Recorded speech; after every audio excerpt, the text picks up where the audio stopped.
start, let me share with you my screen. Ayan po. So, we will start with ano ba ang nandito ngayon?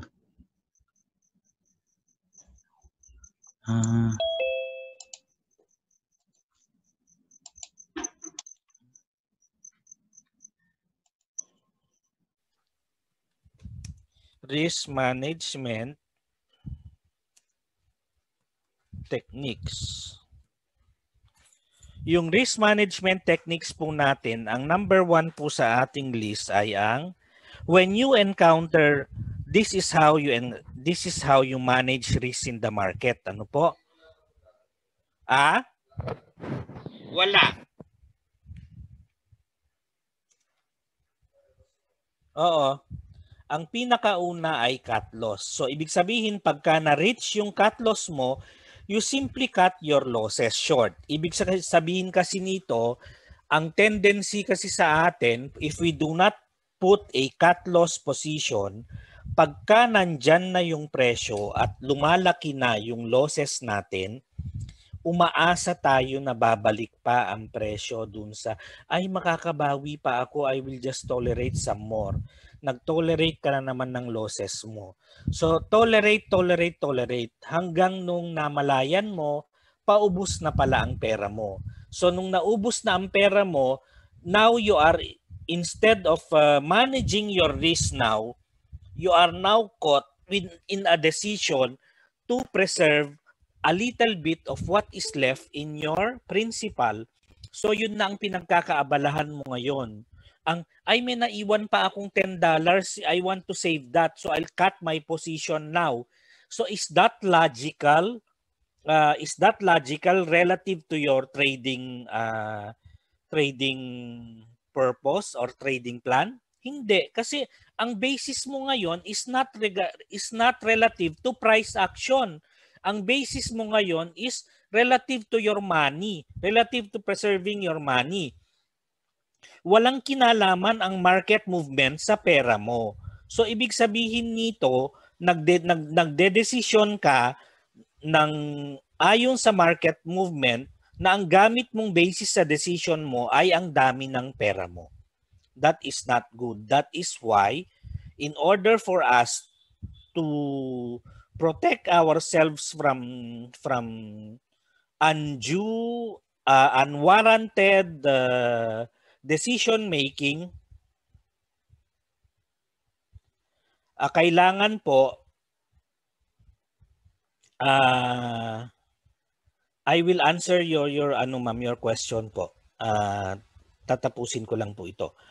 Kailangan po meron po tayong cut loss. Nahit po ako dun, sir, bad decision ang cut. Yung cut loss po natin, as long as it is based on, if you followed yung ating, di ba ang pagka-cut loss natin dito ay hindi naman po hula-hula lang. So we use an ATR in our cut loss levels. In my experience, ang pagka-cut loss po using your ATR is more in 10 trades siguro, mas nakakalamang ang cut loss using your ATR nang naisasalba ka niya by gahibla ng buhok, ano po, naisasalba niya yung position mo, and pag na-break po yon, ibig sabihin taliwas na po talaga ang tinatakbo ng presyo. So pagka natamaan po yung ATR mo na cut loss based on your ATR cut loss, talagang pabaliktad na ang presyo nun. So kung tamaan po yung pagka natatamaan po yung cut loss natin, halimbawa naglagay ka ng cut loss dito, ay gusto ko 30 pips lang. Anong basis ng 30 pips mo? You try to answer yourself, no? Ano ang basis ng 30 pips mo? Gusto mo lang dahil nabalitaan mo lang sa ibang nagte-trade na ay may nagsabi na ay ang 30 pips is good enough. It is good enough. Good enough for what? Good enough na para balikan ng market yung presyo. So you have to have a reason kung bakit 30 pips ang cut loss mo. Ikaw mismo na nagte-trade, you should know kung bakit 30 pips ang cut loss mo. Wala pong masama kung 30 pips, 10 pips, or 5 pips man yan, as long as you have a technical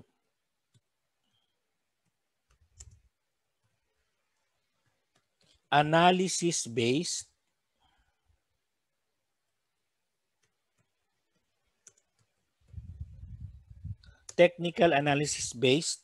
reason in setting up your cut loss.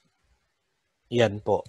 Kasi losses are part of our trading. Hindi po tayo, I will not promise you that if you make this all throughout, magiging profit po ang ano nyo.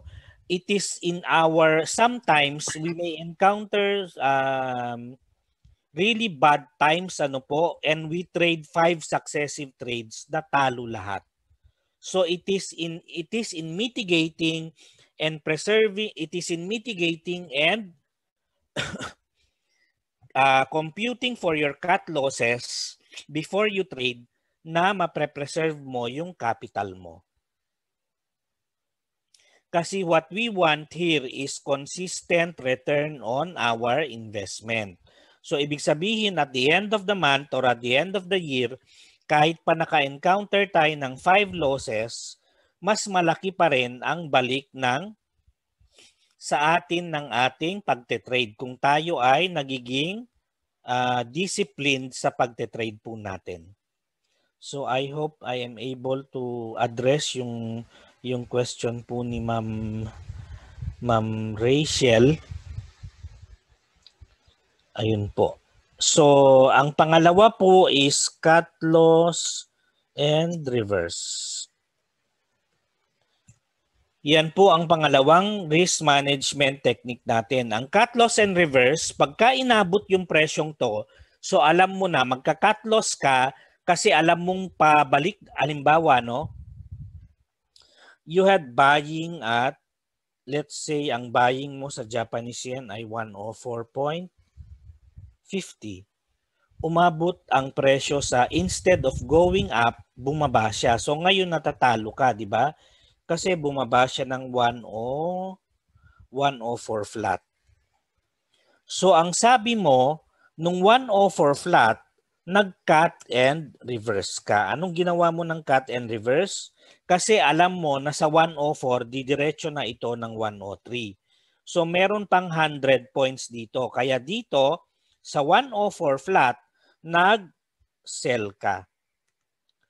Ibig sabihin, nag-liquidate ka nitong buying mo, yun yung kinat mo, nag-reverse ka, ang position mo ngayon ay sell na, hindi na buy.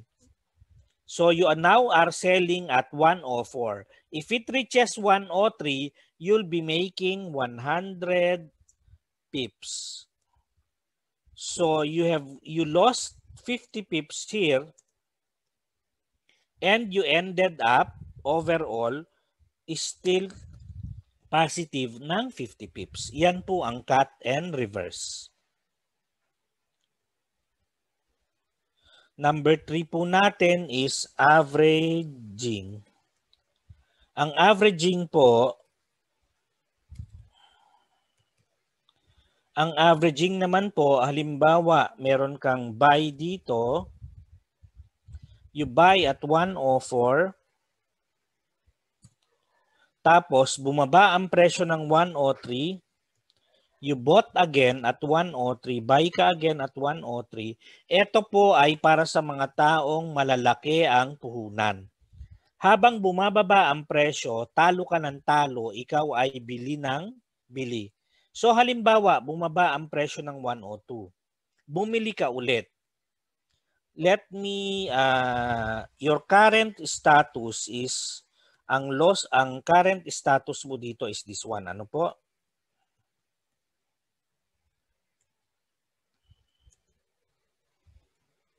Sabihin na lang natin profit loss. Wala na sila?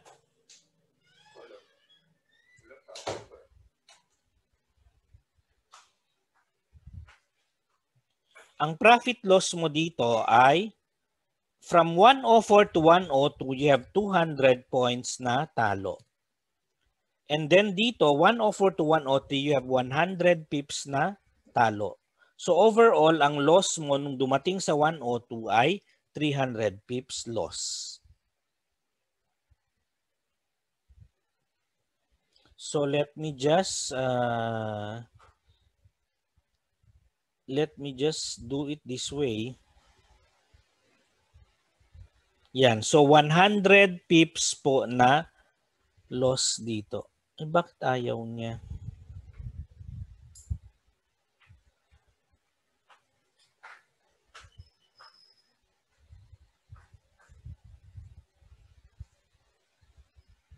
Dapat pula to eh. Oh, so imagine nyo na lang na pula yan, ano? Yan, kasi ayaw niya. Ginawa ko na lang siyang pula rito. So 300 pips na loss yan nung dumating ng 102. Ngayon, nung nag-umpisang bumalik, nung bumalik ng 104 yan, magkano ang kinita mo? Sa 104 pa lang, pagbalik pa lang ng 104, ikaw ay kumita from 102 to 104 is now 200 and from 103 to 104 is 100. So nung bumalik ng 104 yan, meron kang positive na 300 pips. Yan po ang ginagawa ng averaging. So kung wala na pong katanungan, tayo naman po ay pupunta ngayon sa pyramiding. Ang pyramiding naman po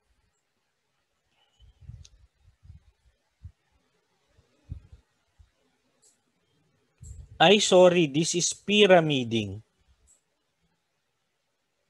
Bye habang natatalo ka. Pyramiding tama. Ang pyramiding naman po,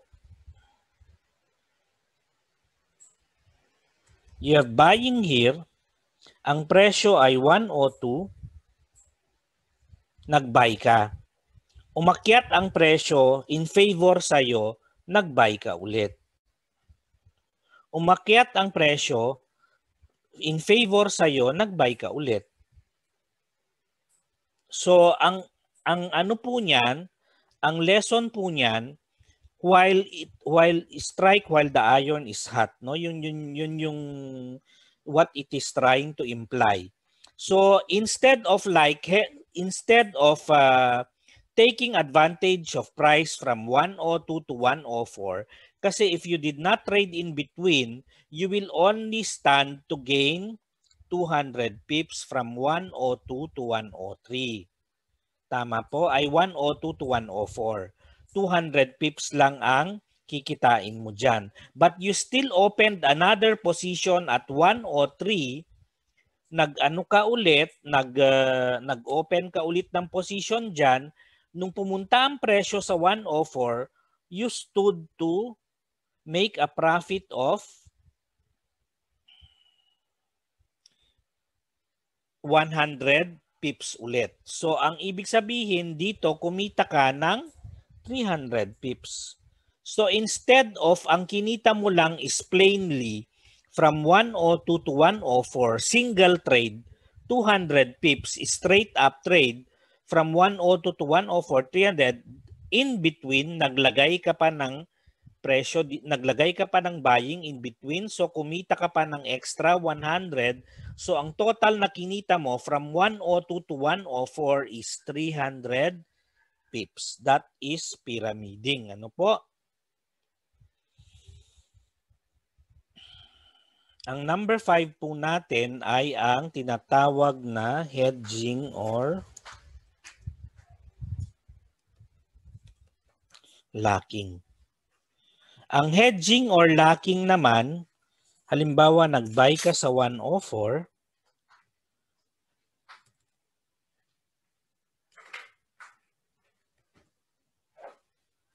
bumaba ang presyo sa 102, ang ginawa mo, nag-open, sell ka ulit. Parehong open po itong position na ito. Ano po?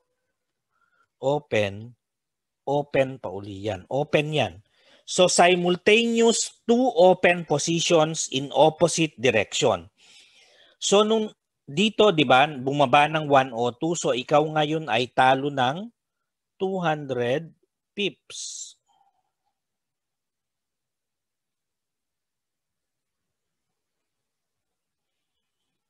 Yan, talo ka ngayon ng 200 pips. Ngayon, nung nag-open ka ng selling dito, bumaba ang presyo ng 100.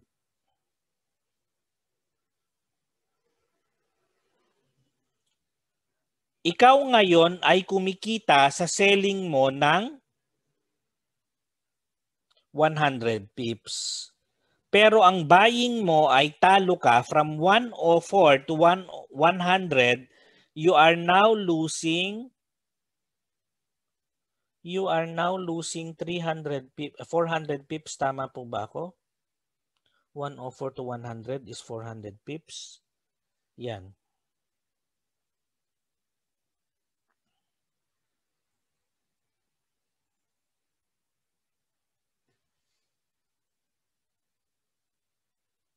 Ah, 200 dapat to.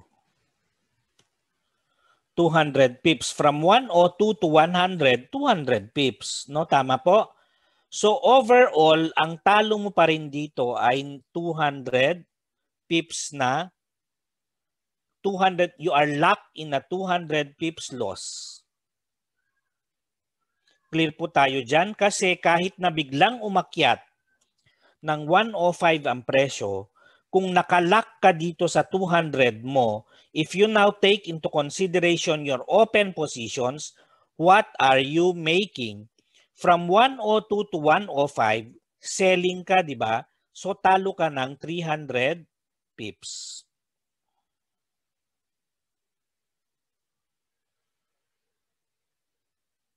So kung talo ka ng 300 pips dito, yung 104 mo naman to 105 na buying ay kumikita ng 100 pips. So ang overall effect niyan, ikaw pa rin ay talo ng 200 pips. So effectively, nakalock ang talo mo sa 200 pips. Now, ang question po dito is when to free yourself. Ibig sabihin, pagka nakita mo sa chart na tuloy-tuloy na ang akyat niya, you may opt to liquidate your selling, liquidate at a loss or profit, and then you let your buying make profit pagka nakita mong tuloy-tuloy na yung kanyang pag-akyat. So pagka nakita mo na ay tuloy-tuloy na yung pag-akyat niyan, tatanggalin ko na yung selling ko, pwede mo pong gawin yon. Ngayon, ang ating pag-iingatan pagka when you do this position is the swap rate. Yang swap rate po na yan po ay china-charge sa atin for leaving our positions overnight.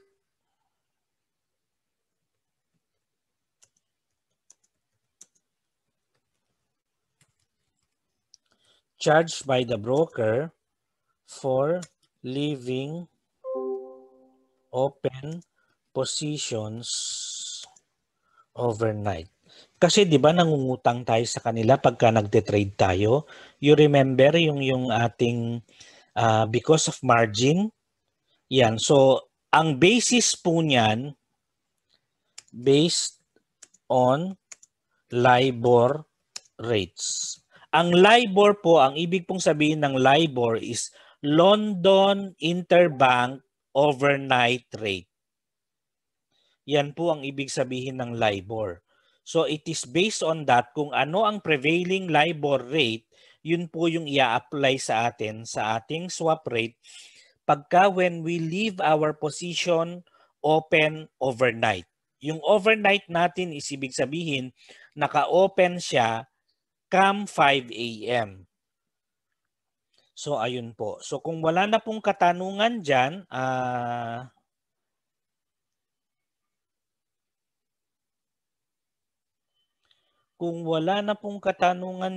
that ends our cycle, that ends our session for Cycle of Forex 101. So tapos na po natin ang risk management technique. Tapos na rin natin ang trading plan and tapos na rin natin ang MT4, MT5 platform. Ano po? So congratulations to all of you.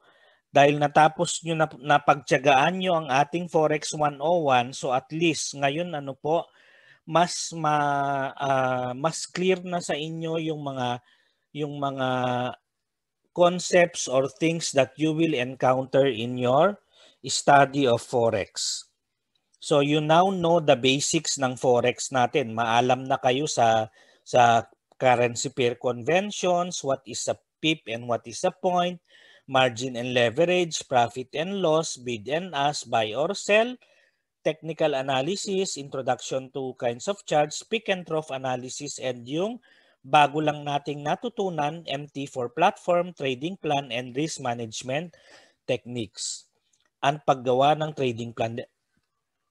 So ang kailangan nyo na lang gawin ngayon is ensayo using your demo account. So yung pagde-demo po natin, while we are doing the demo account, I would highly suggest to you that you attend yung mga market briefings po natin so that you will be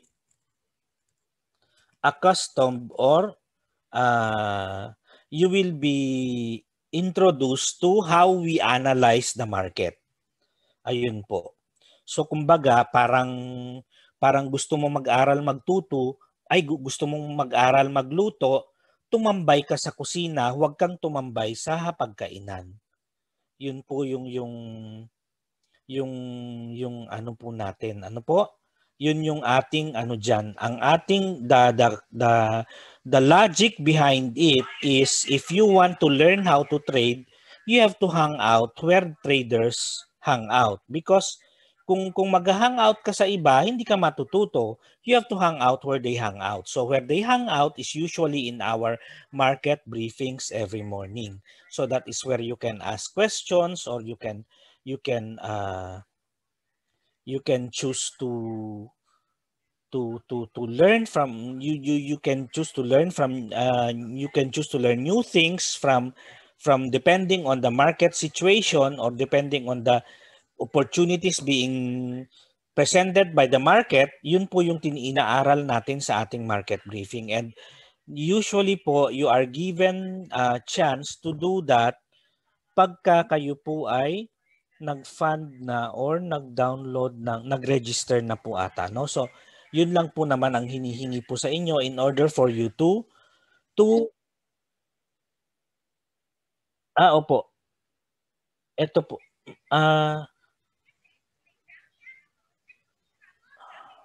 Ma'am, dito po ba sa private chat or sa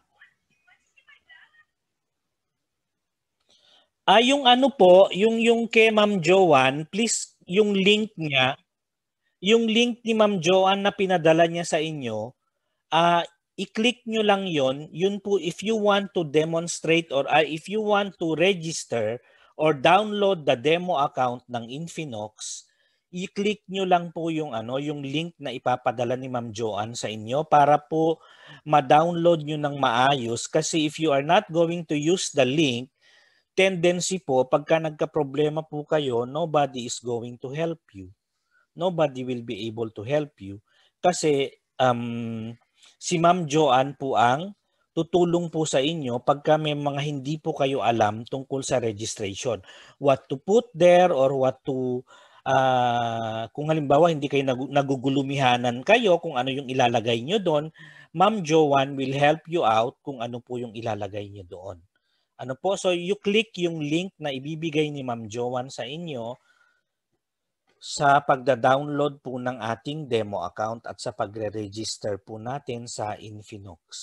So on that, kung meron pa pong question, please feel free to ask. Kung wala naman po, I hope to see you all sa ating market briefings. Ano po?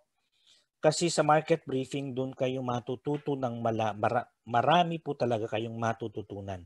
And yung mga yung mga tinuturo po sa natin sa market briefing, ang ibang kumpanya po, wala po silang habas mag-charge ng 80,000.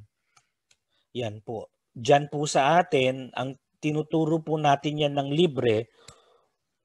Hindi ko pa nga masasabi ng tinuturo ng libre ng kumpanya because I am doing this for free, ano po, as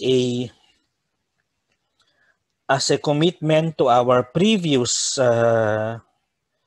yung mga nauna pong mga traders na sabi namin, yes, we will give our lessons free sa mga and as a standing commitment to what we have said, we are doing this for free ngayon po. So maraming salamat po and hope to see you sa ating market briefings. But as I said last week, yung market briefing po natin for this year will probably end up on Monday.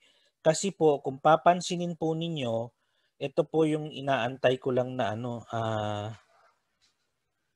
ito, sabi niya, North European and North American markets are expected to be particularly quiet next week. Ayan, so kasi po, in preparation for the Christmas holidays. Ayan, so we might do our final or last briefing on Monday.